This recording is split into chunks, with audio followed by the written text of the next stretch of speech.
A story of tragedy that continues to have unanswered questions after a car crashed last week in El Paso carrying 10 people, 7 of whom were killed. Today, several of those families in mourning were able to retrieve their loved ones, but are still trying to piece together what exactly led up to their deaths.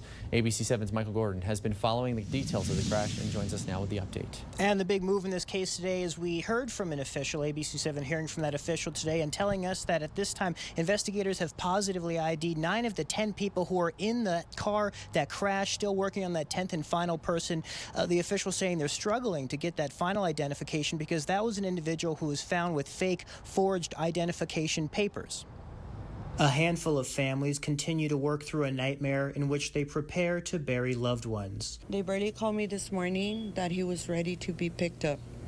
So purchase is on that right now to pick the body.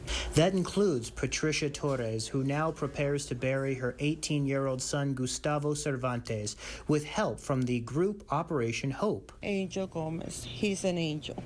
He really is. He's helped me out a lot. But in the last few days, she says she and other parents have heard from eyewitnesses to the crash, which occurred near the intersection of Paisano Street and San Antonio Avenue. Those details have so disturbed her that she went as far as to tell me she now intends to hire an attorney and explore her legal options once her son is buried. I need to know why. I mean, I need to know what the witnesses are telling me is true. Of the 10 people in the car, there were residents of 3 different nations inside. The Border Patrol saying the car was involved in a human smuggling attempt, a point Torres says could not be possible. So if somebody's doing that, they'd have money in their pockets. My son never had money. I would pay his phone. I would give him for a haircut.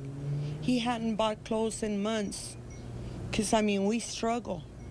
So I would know. I would know if he had money. The Torres and other involved families, now with those remains back in their possession, are looking forward to those burial services, which will take place later this week. Michael Gordon, ABC 7.